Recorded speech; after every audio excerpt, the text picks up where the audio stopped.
cumprir 35 años na Island Finance. Makunsa dia 5 de januari 1991. Como biogar, cresce ma bira collection. Eu aqui na minha collection captain. Sita para mi colega na, mita bisa nang ora bota bing hasi trabalho na Island Finance, bo mes estima bo trabalho, estima bo cliente nang.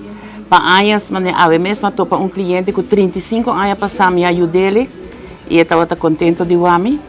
E para mi cliente nang sempre bem Island Finance, pensei no stay e nossa clapa ajuda você nang anytime.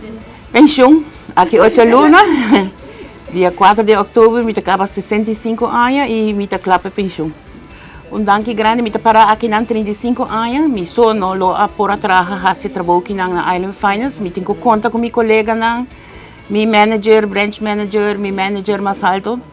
Senhora Simon, caminho com a Ribami vários viagens em Martin, atrás hopi viajar na Saint Martin, nós estamos bei simang, ou também lagami, me queda 2 simang extra, qual é uma experiência grande para mim.